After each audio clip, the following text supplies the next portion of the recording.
Amos Turner held the paper in his calloused hands, staring at words that made no sense. 3 lines down from the lot number, barely visible in faded ink, were words that shouldn't exist on a cemetery deed. Rights annexed hereto. Mining Concession 1867, Section 9, Subsection 4. His son, Elias, leaned closer, squinting at the yellow document they'd received not 20 minutes ago. The auctioneer had laughed when Amos bid 15 cents on the abandoned burial ground. The whole town had laughed. But nobody was laughing now. As father and son stood outside the municipal office, they were slowly realizing they'd purchased something far stranger than a plot of dead earth. Clara Turner watched from across the dusty street, her eyes narrowing.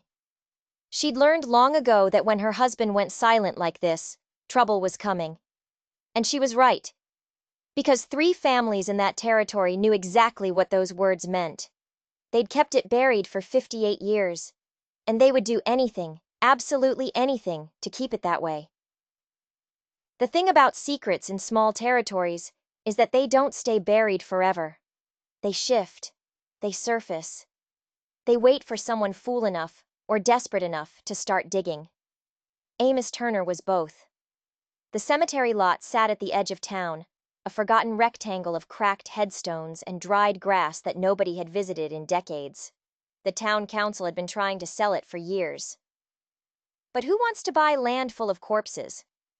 Amos hadn't wanted it either. He'd only come to the auction because Clara insisted they try to bid on the old stable property, something useful. But the stable went for more than they'd ever see in a lifetime of failed harvests. So when the auctioneer held up the cemetery deed as a joke, Amos raised his hand. Just to feel like he'd participated in something. 15 cents. The auctioneer had actually laughed out loud before banging his gavel. Sold! To the desperate fool in the back. But now, standing in the harsh afternoon light with that deed in his hands, Amos felt something he hadn't felt in years. It wasn't hope, exactly. Hope was too clean a word for this. This was something darker, more complex. This was the feeling a man gets when he realizes the ground beneath him might not be as solid as everyone claimed. Or maybe it was more solid than anyone wanted to admit. Elias traced the faded words with his finger. Pa, what's a mining concession? Amos didn't answer immediately. His mind was working through possibilities, each one more unlikely than the last. Mining concessions were legal rights to extract minerals from land. Silver mostly, in these territories. But those concessions had been issued before the war, when the territory was still wild and unclaimed. They'd been forgotten, written off, buried under decades of new laws and new claims. Yet here one was, attached to a cemetery that nobody wanted, attached to land that Amos now owned for the price of a loaf of bread. Across the street, Clara Turner wasn't the only one watching. In the shadow of the general store, Silas Boone stood perfectly still, his war-hardened eyes fixed on the paper in Amos Turner's hands. He couldn't read the words from this distance, but he didn't need to. He knew what deed that was. He knew what it said. And he knew that everything his family had built over the last half-century had just become very, very fragile. Next to him, his son Caleb shifted impatiently. That's the Turner fool, ain't it? The one who bought the graveyard. Silas didn't answer. He was too busy calculating. How much did Turner understand? How much had the clerk told him? How much time did they have before this situation became irreversible? Not much, he suspected. Not nearly enough.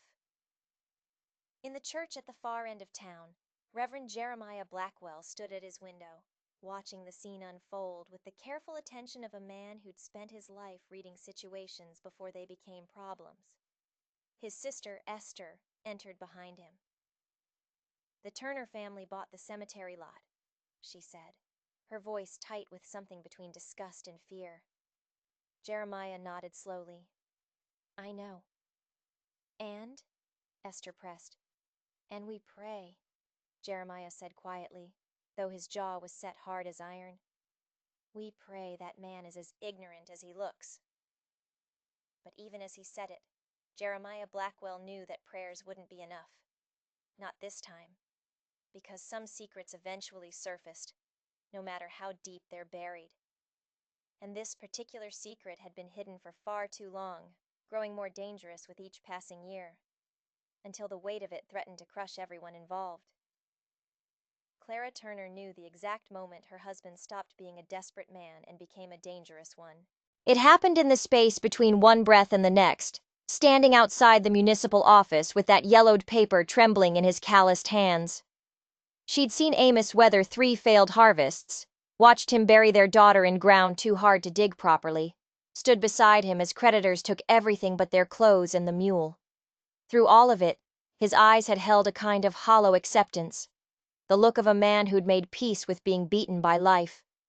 But now, staring at that deed, something else entirely moved behind his eyes, something that made Clara's chest tighten with a feeling she couldn't name. It wasn't hope. It was sharper than that, more dangerous. It was the look of a man who'd just found a weapon he didn't know he was searching for. The auction had been a humiliation from the start. They'd arrived an hour early, Clara clutching the small leather pouch containing every coin they'd managed to hide from the creditors. 37 cents. Not enough for land, not enough for livestock, barely enough for dignity. The stable property they'd come for went in the first 5 minutes to a rancher from the Eastern Territory. A man whose clothes alone probably cost more than Amos had earned in a decade. The crowd had thinned after that. Most folks were satisfied with their purchases, or smart enough to quit while they still had money in their pockets. But Amos had stood there, rigid, watching lot after lot slip away to men who already had more than they needed. Clara had touched his arm, ready to tell him it was time to leave, when the auctioneer held up the cemetery deed with a grin that showed too many teeth. "Now here's something special, folks," the auctioneer had announced, his voice dripping with mock seriousness. "Prime real estate for anyone looking to get close to their ancestors. Lot 17, the old cemetery ground. Starting bid, $1. Silence had fallen over the remaining crowd. The kind of silence that comes right before laughter. Nobody bid. The auctioneer had dropped his price. 50 cents, then 25. Still nothing. Then Amos Turner's hand had gone up, steady and sure, and he'd said, 15 cents. The laughter that followed had been worse than mockery. It was pity mixed with contempt. The sound people make when they witness someone embarrass themselves and feel grateful it's not them. But Amos hadn't lowered his hand. The auctioneer, still chuckling, had banged his gavel. "Sold! To the desperate fool in the back!" Now they stood in the street, Elias between them, and Clara watched her husband's face change as he read words she couldn't see from her angle. The boy was leaning close, his young face scrunched in concentration. "Pa, what's this mean? Mining concession?" Amos's voice, when he answered, was barely above a whisper. "It means we might have bought more than dirt and bones." Clara felt something cold settle in her stomach. She'd learned to trust her instincts over the years, and right now every instinct she had was screaming that they'd just stepped into something vast and dangerous. She glanced around the street, and that's when she saw them. Silas Boone standing in the shadow of the general store, perfectly still except for his eyes, which were fixed on Amos with the intensity of a hawk watching prey. Further down, Reverend Blackwell at his church window, his face unreadable, but his posture rigid as iron. And across the way, Elias Whitmore had stopped mid-stride, his gaze locked on the paper in Amos's hands. 3 men, 3 families, all watching, all waiting, all suddenly very, very interested in a cemetery nobody had cared about for decades. Clara Turner had survived her share of hardships by learning to read situations before they became disasters. And this situation, she realized with growing dread, was already a disaster. They just didn't know it yet. Amos folded the deed carefully, his hands steadier now, and slipped it inside his worn jacket. We need to go to the land office, he said quietly. We need to know exactly what this means. Elias nodded, but Clara caught her son's arm before he could move. Amos, she said, her voice low enough that only her husband could hear. Those men are watching us. Amos met her eyes, and for the first time in years she saw something in them that wasn't defeat. I know, he said. Let them watch. That's what frightened her most. Not the watching, but the fact that for the first time since she'd known him, Amos Turner didn't seem to care who was paying attention. He started walking toward the land office, Elias beside him, and Clara followed because that's what wives do. But her hand stayed on the small knife she kept hidden in her skirts. Because that's what smart women do when men start making decisions that might get everyone killed. The land office smelled of old paper and older secrets. Dust motes floated through shafts of afternoon light that cut across rows of filing cabinets stretching back into shadows. The clerk was a thin man with spectacles that caught the light wrong, making his eyes look like empty holes. He took the deed from Amos without comment, studied it for a long moment, then disappeared into the maze of files without a word. Clara stood near the door, watching the street through the grimy window. Silas Boone hadn't followed them, but she could see his son Caleb across the way, leaning against a post with the studied casualness of someone trying very hard to look like they're not watching. Elias stayed close to his father, his young face serious in a way that made him look older than his 16 years. The clerk returned carrying a leather-bound ledger so old the spine had cracked in 3 places. He set it on the counter with a soft thump that sent up a small cloud of dust. His finger traced down columns of faded entries, stopped, traced back up, then moved to a different page entirely. Lot 17, he said finally, his voice the dry rasp of a man who spent more time with paper than people. Purchased 1821 by territorial land grant. Designated cemetery 1823. Deed transferred 1867 to municipal holdings. With annexed mineral rights from original territorial concession number. He paused, squinting at the cramped handwriting. Number 4729. Silver extraction rights, Section 9, Subsection 4 of the territorial grid. Amos leaned forward. What does that mean exactly?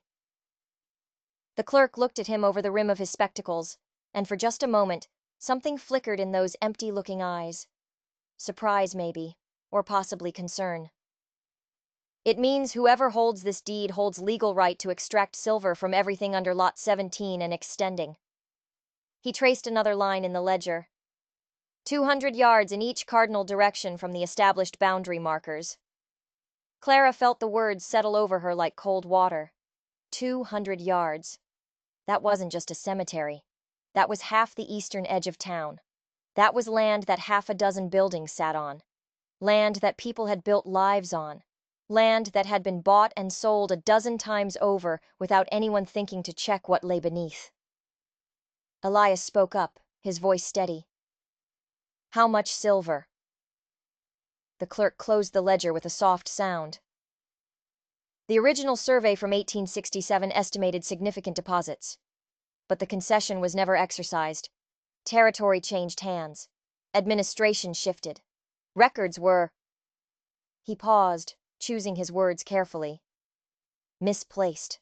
The concession was assumed void when the cemetery was transferred to municipal control. But it's not void, Amos said. It wasn't a question. No, the clerk admitted. The concession is legally attached to the property deed in perpetuity, unless explicitly voided by territorial authority, which never happened. The transfer to municipal holdings didn't include mineral rights, only surface use for burial purposes. The afternoon light had shifted, leaving the office in shadow now. Clara could see Caleb Boone still outside, but he'd been joined by another man, one she recognized as working for the Blackwell family.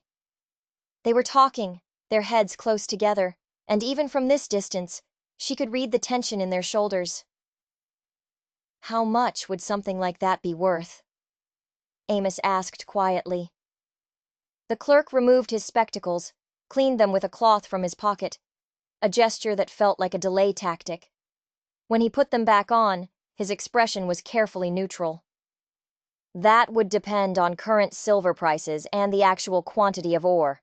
But if the original survey was accurate. He paused.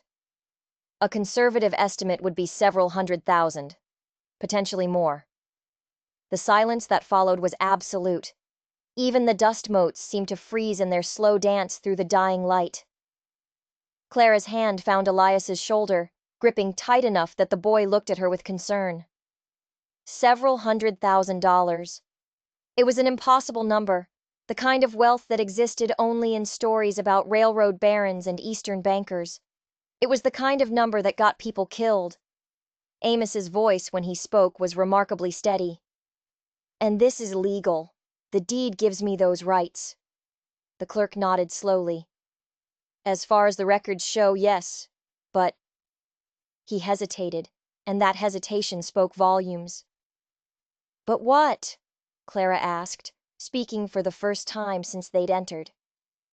The clerk looked at her, and she saw something in his face that confirmed every fear crawling up her spine. But ma'am, that land has been in municipal control for 58 years. A lot of people have built a lot of things assuming those mineral rights didn't exist. A lot of powerful people. He didn't need to say more. Clara understood perfectly. They'd just become the owners of something that a lot of very dangerous people had assumed was safely buried. And those people, she knew with terrible certainty, would want it back. Amos took the deed from the counter. He folded it carefully and slipped it back inside his jacket. "Thank you for your time," he said. As they turned to leave, the clerk spoke again, his voice so quiet they almost missed it. "Mr. Turner, if I were you, I'd be very careful who I told about this." It was good advice. It was also, Clara suspected, far too late. Night had fallen by the time they made it back to their small cabin at the edge of town, but sleep was impossible. Amos sat at the table with the deed spread before him, a single candle throwing shadows across the yellowed paper. Clara moved about the small space with practiced efficiency, her hands busy with evening tasks while her mind worked through scenarios, each one darker than the last. Elias had been sent to bed, but she could hear him shifting restlessly in the loft above, pretending to sleep while his parents pretended not to know he was listening. The knock came just after midnight. 3 sharp raps that made Clara's hand freeze halfway to the water bucket. Amos looked up from the deed, and in the candlelight, his face was all hard angles and shadows. He folded the paper carefully, slipped it inside his shirt, and stood. Clara moved to the door before he could, positioning herself between her husband and whatever waited outside. When she opened it, Silas Boone filled the door frame like a wall made flesh. The former soldier didn't ask permission to enter. He simply stepped forward with the certainty of a man accustomed to doors opening for him. Clara held her ground for exactly 3 heartbeats before stepping aside. Because sometimes survival meant knowing when resistance would cost more than it gained. Silas moved to the table, his boots heavy on the packed earth floor, and stood looking down at the empty space where the deed had been. "We need to talk, Turner," he said, his voice carrying the flat certainty of command. Amos remained standing, his hand resting on the back of his chair. "About what?" It was a pointless question, and everyone in that small room knew it. But Clara understood why her husband asked anyway. Sometimes making a man state his intentions out loud was the only power you had. Silas's jaw worked for a moment, grinding something invisible. When he spoke again, his words came slower, more measured. "That deed you bought today. I'm prepared to offer you $5 for it. That's more than 30 times what you paid."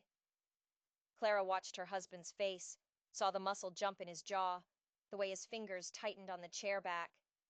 $5.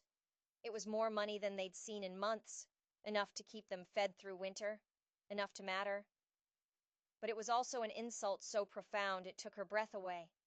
30 times nothing was still nothing when you were offering it for something worth hundreds of thousands. Amos's voice, when he spoke, was dangerously quiet. That's generous, but I think I'll keep it.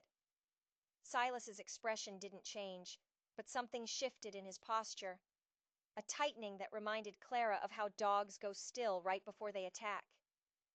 You don't understand what you've got there, Turner. That land has been in municipal hands for near 60 years. People have built on it. Businesses sit on it. The church was constructed over part of Section 9.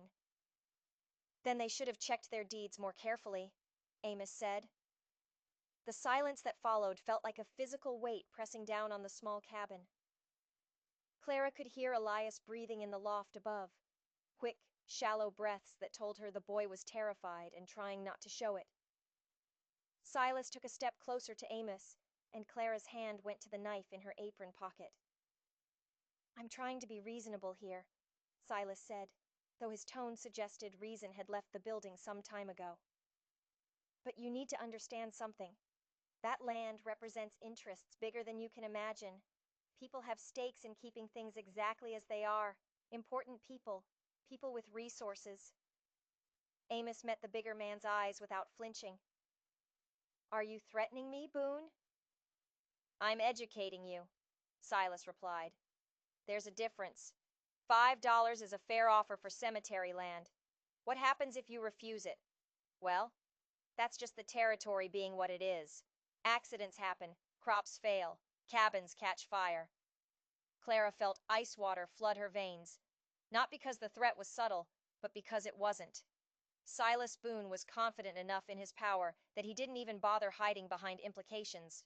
He was stating facts, plain and simple, the way a man might comment on the weather. Amos's hand moved inside his shirt, emerging with the folded deed. For one terrible moment, Clara thought he was going to surrender. Thought the weight of the threat had broken him. But instead, he unfolded the paper carefully, deliberately, and held it up so the candlelight showed through the yellowed parchment. See these words here, Amos said, his finger tracing the faded ink. Mining concession. Section 9. Subsection 4. Legal right to extract silver from lot 17 and 200 yards in each direction. Recorded 1867. Never voided. Attached to this deed in perpetuity. You know what perpetuity means, Boone? It means forever. Silas's face had gone the color of old leather, tight and drawn. You think you can just walk onto people's property and start digging? You think the law will protect you when you're standing against half the town? I think, Amos said quietly, folding the deed back into his shirt, that the law is pretty clear about who owns what, and I think you're worried because you know it too. The former soldier stood there, his whole body radiating barely controlled violence, and Clara's hand tightened on her knife. But when Silas finally moved, it was toward the door. He paused at the threshold, his back to them. $5 was generous, he said. The next offer won't be. Then he was gone, disappearing into the darkness like smoke. Clara crossed to the door, barred it, then turned to find Amos standing exactly where he'd been, the deed still pressed against his chest. We should run, she said quietly. Her husband looked at her, and in his eyes, she saw something she'd never seen before. Not hope, not even determination. It was simpler than that, and somehow more terrible. It was the look of a man who'd been beaten down so many times that he'd finally stopped caring about one more beating. No, Amos said. We're done running. Sunday morning brought the kind of clear sky that made the territory look almost peaceful, as if violence and threats were impossible under such pure light. Clara Turner stood outside the church in her only good dress, the fabric worn thin at the elbows but clean and pressed. She'd insisted they attend service despite Amos's protests, because absence would be noticed, and absence meant fear, and showing fear meant weakness. Elias stood between them, his young face scrubbed clean, his hair slicked back with water that was already drying in the morning heat. Other families arrived in clusters, their conversations dying the moment they spotted the Turners. Clara felt the weight of their stares, read the mixture of curiosity and calculation in their eyes. Everyone knew by now. In a territory this small, Secrets lasted about as long as morning dew. The Whitmore family arrived in their wagon, Elias Whitmore helping his wife Margaret down with practiced courtesy, while their daughter Clara lingered in the wagon bed, her face troubled as she watched the townspeople whispering.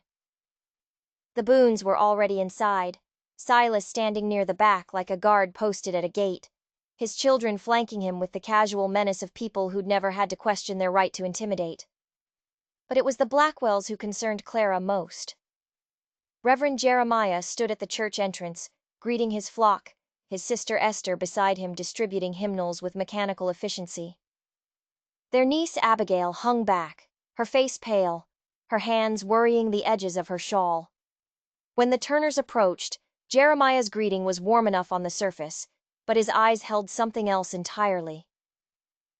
"Turner family," he said, his voice carrying that practiced resonance that made even casual words sound like proclamations from on high. "What a blessing to see you this morning." Amos nodded but didn't speak. Clara offered a tight smile. They filed inside, and she felt every eye follow them to their usual pew near the back. The service began normally enough. Hymns were sung, though Clara noticed several voices around them remained conspicuously silent.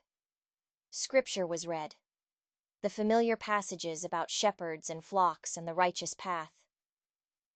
But when Jeremiah Blackwell stepped up to deliver his sermon, something in the air changed. He began with a story about King Ahab and Naboth's vineyard. How the king had coveted land that wasn't his. How that covetousness had led to murder and divine punishment. His voice rolled through the small church like thunder across empty plains. "But what of the other side?" Jeremiah asked, his eyes sweeping the congregation and landing, not coincidentally, Clara was certain, on Amos. "What of those who would take what others have built? Who would tear down what has been established? Who would upset the natural order of things for personal gain?"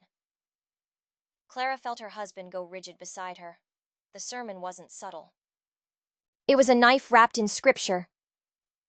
"The good book tells us," Jeremiah continued, his voice rising, "that there is a time for everything under heaven.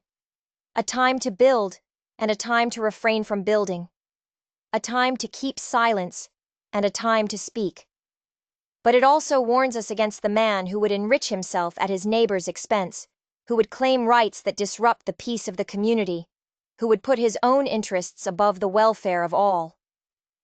The congregation was absolutely silent now.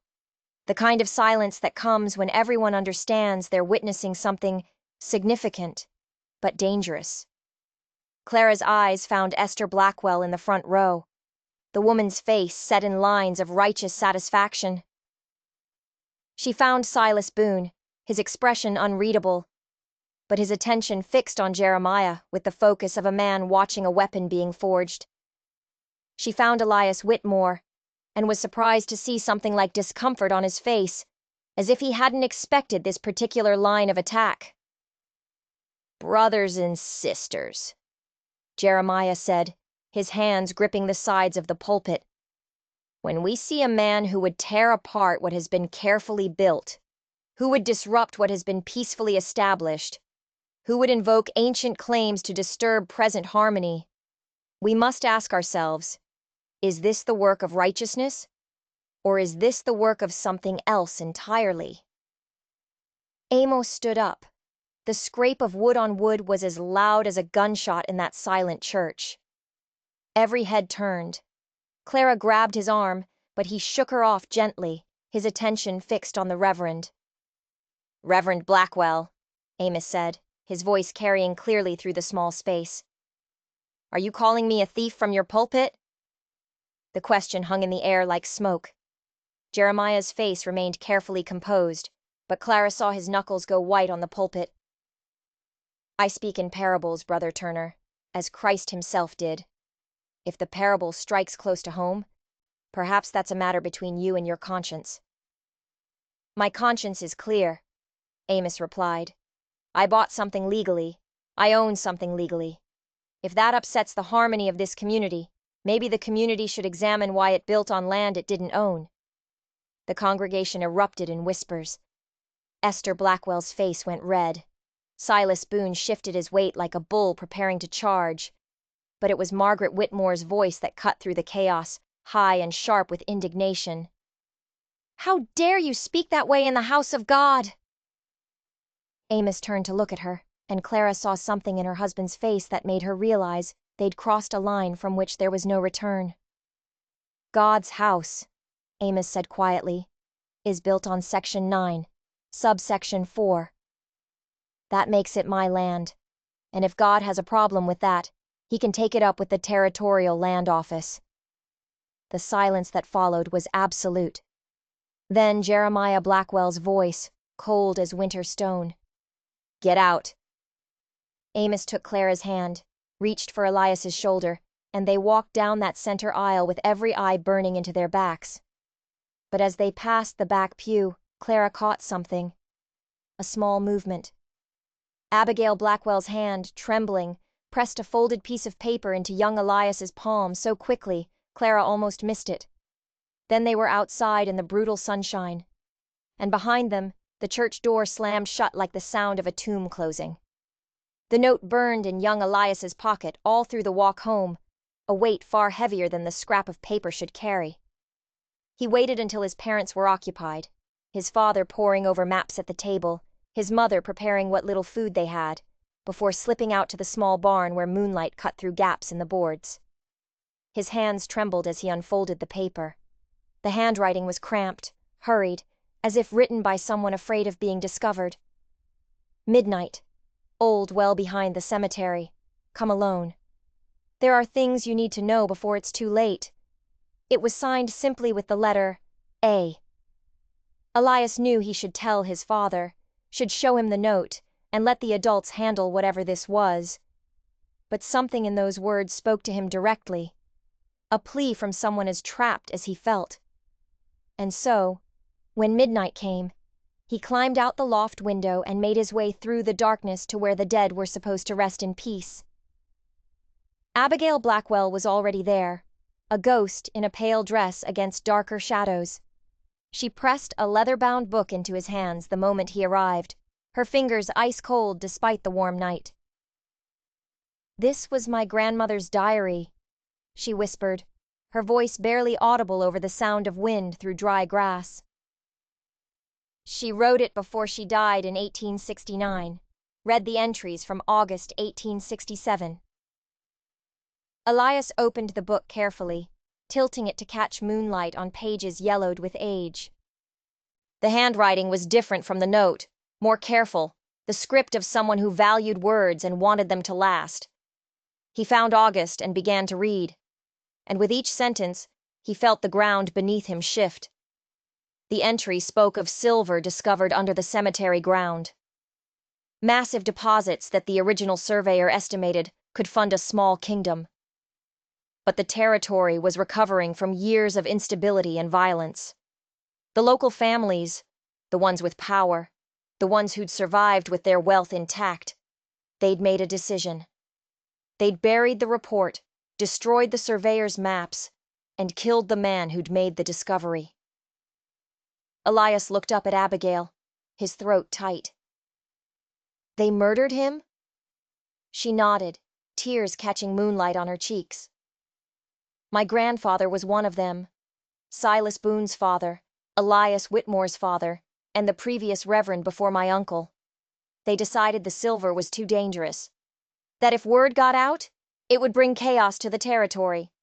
Claim jumpers, violence, everything they feared most happening all over again. So they buried it. Literally. They bought the land, turned it into a cemetery, and made sure no one would ever dig there." The pieces fell into place in Elias's mind with terrible clarity. The municipal transfer, the forgotten concession, the decades of silence. It hadn't been incompetence or lost records. It had been a deliberate erasure. "But they kept the rights," he said slowly. "They transferred the surface to the town, but kept the mineral concession." "Insurance," Abigail nodded. "In case they ever needed it. They thought they were being clever. Keep the right to the silver without anyone knowing it existed. But then hard times came. The original families died, and the younger generations forgot. The concession got filed with the deed, got buried under decades of paperwork, and everyone stopped thinking about it. Elias's mind raced. So when my father bought the deed, he didn't just buy the cemetery. He bought the only legal claim to the silver, and now they want it back. Not for the money, Abigail said. Though that matters.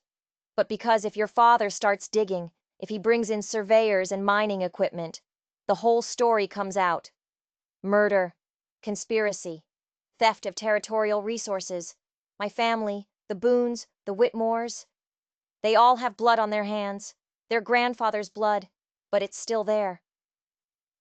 The wind picked up, rattling through the old cemetery markers like whispers from the dead. Elias held the diary tighter. Why are you telling me this? Why betray your own family? Abigail's laugh was as bitter as alkali water. Betray? They betrayed everything the moment they put profit over truth. My grandmother spent her whole life carrying this guilt. She wrote it all down because she couldn't bear to die with the secret, and I'm done carrying it for her. She reached out, gripped Elias's arm with surprising strength. But you need to understand what this means. Those men will do anything to keep this buried. Anything. The original surveyor wasn't the last person to die for this secret. Elias felt cold despite the warm night. What are you saying? I'm saying your father needs to be very careful. I'm saying that accidents happen when powerful people feel threatened. I'm saying that my uncle is meeting with Silas Boone tomorrow at the Whitmore place, and they're not discussing scripture. She released his arm, stepped back into the shadows. Take the diary, show your father. Let him decide if this is worth dying for, because that's what it might cost. Then she was gone, disappearing into the darkness like smoke. And Elias was left standing among the graves, holding proof of a murder and conspiracy that had festered for half a century. He looked down at the cemetery, at the ground that held both bodies and secrets, and realized with terrible clarity that his father had bought more than mineral rights. He'd bought a war. The only question now was whether they'd survive it long enough to win. Elias tucked the diary inside his shirt and started the walk home. Every shadow was suddenly threatening, every sound potentially hostile. Behind him, the cemetery sat silent under the moonlight, keeping its dead and their secrets close. But not for much longer. The Whitmore house sat at the edge of prosperity, not quite wealthy, but comfortable enough to remind visitors of the gap between those who had and those who didn't. Silas Boone arrived first, his horse tied in the shadows behind the barn where casual eyes wouldn't spot it. Jeremiah Blackwell came on foot through the back way, a path he'd apparently walked before based on how easily he navigated it in darkness. Elias Whitmore met them at the back door, his face tight with something between guilt and resolve. The three men settled in Whitmore's study, a small room lined with books that looked more decorative than read.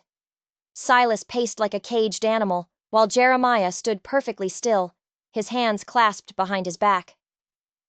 Whitmore poured whiskey with shaking hands, the bottle rattling against the glasses. "This has gone too far," Whitmore said, downing his drink in one swallow. "Turner stood up in church, Jeremiah. In church! He told the whole congregation that the building sits on his land." Jeremiah's expression didn't change. "The man is desperate and foolish. A dangerous combination." "Dangerous is right," Silas growled, finally stopping his pacing to lean against Whitmore's desk. "He's got the deed. He's got the legal right, and he's stubborn enough to push it. Every day we wait is another day he could bring in outside surveyors or lawyers who will ask questions we don't want answered." Whitmore refilled his glass. "So, what are you proposing?" The silence that followed was heavy enough to suffocate. Jeremiah broke it, his voice carrying that same resonant quality he used in sermons. "The Lord works in mysterious ways. Sometimes he calls people home before their time. Tragic accidents, acts of God that no man can be blamed for." Whitmore's hand froze halfway to his mouth. "You're talking about murder." I'm talking about protecting what 3 generations have built, Jeremiah corrected. I'm talking about preventing a chaos that would tear this territory apart. I'm talking about doing what our fathers did when faced with the same choice. Silas straightened, his soldier's posture returning. The difference is, our fathers had the stomach for hard choices. They understood that sometimes blood has to be spilled to prevent more blood from being spilled. Whitmore set his glass down with a sharp click. I won't be part of killing. I can't. Margaret would never forgive me. Clara would never understand. Clara doesn't need to know, Silas said. Nobody needs to know except the 3 of us. A cabin fire. The Turners are poor, probably using a faulty stove. These things happen. Tragic, but natural. Jeremiah moved to the window, looking out at the darkness. There's another consideration. The boy, young Elias. He was seen talking to Abigail after the service. My niece has been, shall we say, unstable lately. If she shared family history with them, the diary, then simply removing Amos won't solve the problem. Whitmore's face had gone pale. You're talking about killing a whole family, a woman and a boy who haven't done anything wrong. They possess knowledge that threatens everything, Jeremiah said, turning from the window. That makes them dangerous, regardless of their intentions. The 3 men stood in heavy silence, the weight of conspiracy settling over them like fog. Then Silas spoke, his voice flat with military certainty. I'll handle it. Thursday night. They'll never know what happened. Whitmore looked between them, his face a battlefield of conscience and self-preservation. And if someone suspects? If there's an investigation? Who's going to investigate? Silas asked. The territorial marshal is 3 days' ride away and only comes when he's called.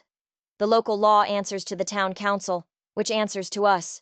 And everyone knows the Turners were living in poverty. These tragedies happen to people like them all the time. Jeremiah nodded slowly. It's decided then. Thursday night. And Elias, we'll need those documents from your land office, the ones showing the original mineral surveys. If they disappear now, while everything else happens, it'll just look like the fire consumed everything. Whitmore's hand was shaking again as he poured a 3rd drink. God forgive us, he whispered. God forgives those who do his work, Jeremiah replied. And protecting this community from chaos and violence is God's work. Make no mistake. What none of them saw was Margaret Whitmore standing in the hallway outside, her hand pressed to her mouth to keep from making a sound. She'd come downstairs for water and heard voices in the study, heard her husband's voice mixing with others in a tone that made her pause. Now she stood frozen, every word burning into her memory like a brand. Murder. Conspiracy. Thursday night. Her husband was part of it, was helping plan the death of a family, of a woman and a boy. The Clara Turner who'd sat in church that morning. The young Elias who'd done nothing wrong except have a father who'd bought the wrong piece of land. Margaret backed away slowly, carefully, her bare feet silent on the wooden floor. She made it to the stairs, climbed them with her heart hammering, and stood in her bedroom trying to breathe, trying to think. Trying to decide what a good Christian woman was supposed to do when she discovered her husband was planning murder. Through the floor below, she heard chairs scraping, voices murmuring goodbyes, the back door opening and closing twice. Then silence. Then Elias Whitmore's heavy tread on the stairs, coming to bed beside a wife who now knew exactly what kind of man she'd married. Margaret closed her eyes and made a decision that would either save a family or destroy her own. Maybe both. She'd go to the Turners at first light and tell them everything. Let God sort out the consequences. Dawn had barely broken when Margaret Whitmore knocked on the Turner cabin door, her dress thrown on hastily, her hair unpinned and wild around her face. Clara answered with a knife in her hand, taking in the other woman's appearance with eyes that missed nothing. Margaret pushed inside without invitation, her breath coming in short gasps. They're going to kill you, she said. All of you. Thursday night. They're planning to burn the cabin while you sleep." Clara's hand tightened on the knife, but her voice stayed steady. "Who?" Margaret's eyes darted to Amos, who'd risen from the table, then to young Elias, climbing down from the loft. "My husband, Silas Boone, Reverend Blackwell. I heard them last night. They said it would look like an accident, a faulty stove, something tragic but natural. They said nobody would investigate because people like you die in accidents all the time." The words hung in the air like poison. Amos crossed to his wife's side, his face carved from stone. "Why are you telling us this?" Margaret's laugh was sharp enough to cut. "Because I'm a Christian woman who just discovered she's married to a man planning murder. Because I have a daughter, and I can't look her in the eye, knowing I let a mother and son die." She pulled a folded paper from her pocket, hands shaking. "This is a map of the mining concession boundaries my husband kept hidden. It shows everything. Where the silver is, how much they estimated, all of it. He was supposed to destroy it but couldn't bring himself to. I think part of him wanted insurance, wanted leverage if the others ever turned on him." Clara took the map, studied it with the quick intelligence that had kept her family alive through harder times than most could imagine. The boundaries were extensive. The estimated value written in careful script at the bottom. $6 million at current silver prices. Young Elias spoke from near the loft ladder. "We have more than that." All eyes turned to him. He descended the rest of the way and produced the leather diary Abigail had given him. Their grandmother wrote everything down, the murder, the conspiracy, all of it, names and dates and details. Margaret's face went white as bone. "Murder?" "The original surveyor," Elias said quietly. "In 1867. They killed him to keep the silver secret. Abigail Blackwell gave me the proof." The room went silent except for the sound of breathing. Then Amos spoke, his voice carrying a certainty that hadn't been there before. "Then we have them. Thursday morning we go to the territorial marshal. We show him everything. The deed, the diary, the map. We expose all of it before they can make their move." Margaret shook her head violently.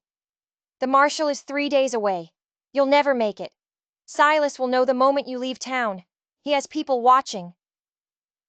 Clara's mind worked through possibilities, discarding options as quickly as they formed.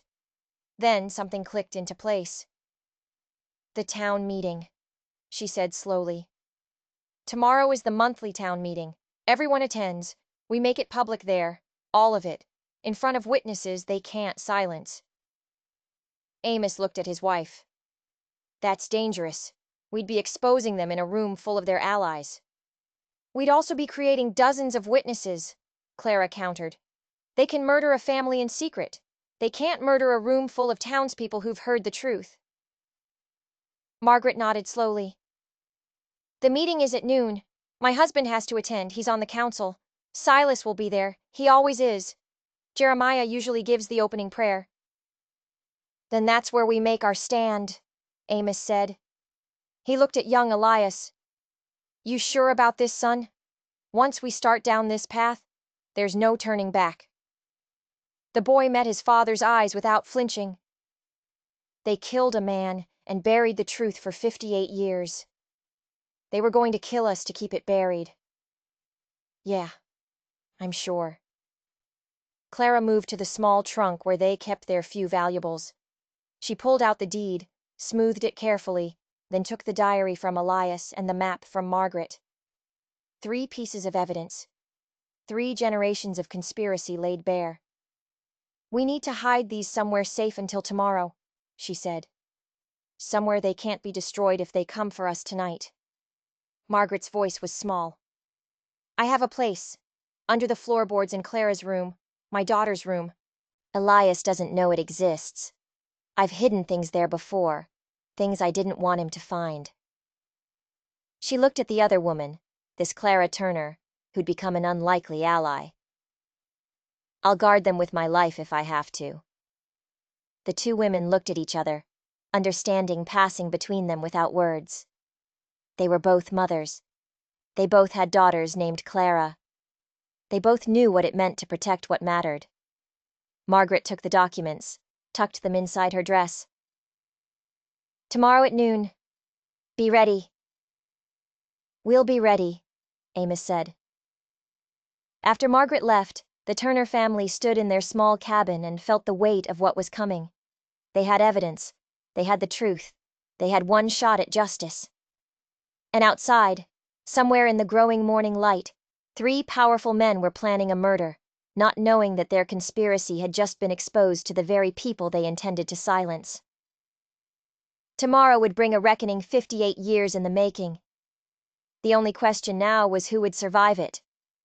The town hall was packed by 11:45. Every bench was filled. People stood along the walls, the air thick with the smell of dust and bodies in anticipation. Word had spread that something was about to happen, though nobody knew exactly what. The Turner family sat near the front, Amos holding a leather satchel in his lap like it was made of glass. Clara kept one hand on Elias's shoulder, her eyes scanning the room for threats. Silas Boone stood near the back door, his sons flanking him, ready to block any exit. Elias Whitmore sat on the council bench, his face gray as ash, avoiding his wife's eyes where she stood with their daughter against the side wall. Reverend Jeremiah Blackwell prepared to give the opening prayer, his expression serene as always, but his hands gripped his Bible tight enough to whiten his knuckles. The council chairman banged his gavel. "Let us begin with prayer." Amos Turner stood before Jeremiah could speak. The scrape of his chair on the wooden floor silenced the murmuring crowd. "I have something the town needs to hear first," Amos said, his voice steady despite the weight of every eye on him. "Something that's been buried long enough." Jeremiah's face hardened. "Brother Turner, this is not the time for personal grievances." "It's not personal," Amos replied. "It's about murder, conspiracy, and $6 million in silver that 3 families have kept secret for 58 years. The room erupted. Voices overlapped in confusion and shock. The chairman banged his gavel repeatedly. Silas Boone moved toward the front but stopped when Amos pulled the first document from his satchel. "This is my deed to the cemetery lot," Amos continued, his voice rising above the chaos. "Legal purchase, 15 cents at public auction. But that deed carries something else. Mining concession number 4729, recorded 1867, giving legal right to extract silver from lot 17 and 200 yards in every direction." He held up the paper, so those nearest could see the faded ink. "That's half the eastern side of town. That's the church. That's the Boone Ranch headquarters. That's 3 buildings on Main Street." Elias Whitmore stood suddenly, his face contorted. "That concession is void. The land was transferred to municipal control." Amos pulled a second document. "This is a map showing the mineral survey your father helped hide. It shows exactly where the silver is, how much, and who knew about it." He looked directly at Whitmore. "Your signature is on the back. Dated 3 months ago. You've known all along." Margaret Whitmore's voice cut through from the side. "Tell them the rest, Amos. Tell them what you planned." Whitmore's face went from gray to white. "Margaret, don't." But his wife was already speaking, her voice shaking but determined. "They planned to kill the Turner family Thursday night. Burn their cabin and call it an accident. My husband, Silas Boone, and Reverend Blackwell. I heard them planning it." The room went dead silent. Then the chaos truly began. People were shouting, some in disbelief, others in anger. Silas Boone pushed forward but found his path blocked by townspeople who suddenly saw him differently. Jeremiah Blackwell's serene mask finally cracked. "Lies! The woman is hysterical!" Young Elias Turner stood, holding the final piece. "This is a diary written by your grandmother, Reverend. She recorded everything. The murder of the surveyor, John Mitchell, in August 1867. How your grandfather, Boone's father, and Whitmore's father killed him to keep the silver secret. Names, dates, how they did it, where they buried him. He opened the book. She wrote, "God forgive us for what we have done. We killed an innocent man to protect our greed. May this testimony serve as confession when I lack the courage to speak it aloud." Abigail Blackwell stepped forward from where she'd been hiding in the crowd. "It's true, all of it. I gave him the diary because I'm done protecting murderers, even if they're my own blood." The room exploded again. The council chairman had given up with his gavel. People were shouting questions, accusations, demanding answers. Silas Boone tried to push through to the door, but found himself surrounded by men who'd lost land, who'd built on property they thought was theirs, who suddenly realized they'd been victims of a conspiracy that spanned generations. The territorial marshal arrived 2 hours later, called by a rider who'd left the moment the revelations began. By then, Silas Boone sat in a corner, under guard by townspeople. Elias Whitmore had confessed everything, broken by his wife's betrayal and his own guilt. Jeremiah Blackwell stood silent, his authority shattered, his church suddenly empty of believers. The marshal took possession of all the evidence, and within a week, formal charges were filed. Murder, conspiracy, fraud, theft of territorial resources. The trials would take months, but the outcome was never in doubt. The evidence was overwhelming. In the end, Amos Turner was confirmed as the legal owner of the mining concession. The silver was real, the deposits even larger than estimated. He became wealthy, but the money came at a cost. The town was divided permanently. Some families lost everything when property was legally returned to Turner's claim.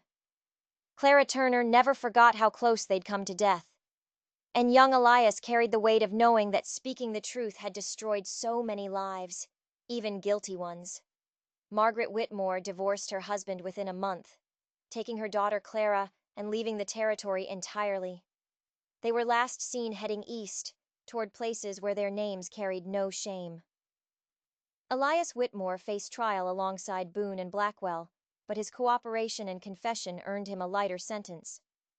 He served 3 years in territorial prison, emerging a broken man who never returned to the town that had been his home.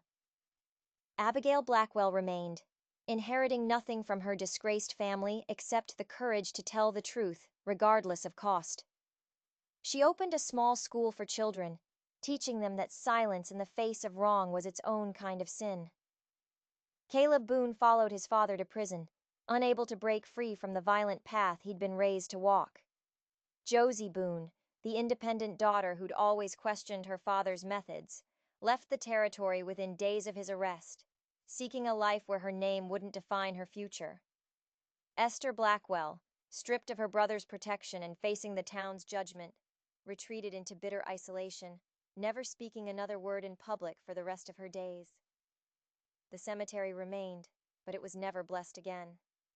No reverend would sanctify ground that had held so much deception. Jeremiah Blackwell never preached another sermon, spending his remaining years in a territorial prison where his only congregation was stone walls and regret. Young Clara Whitmore wrote to Elias Turner once, years later, from a town 3 territories away. She told him she thought about that summer often, about the courage it took to stand against everyone. She never mentioned her father. "Some wounds," she wrote, "run too deep for words." If you enjoyed this story, click the video on your screen now to watch another unforgettable tale from the untamed frontier, where courage and justice collide in ways you never expected. Don't forget to subscribe and consider leaving a super chat to help us keep bringing you more stories like these. Your support means everything.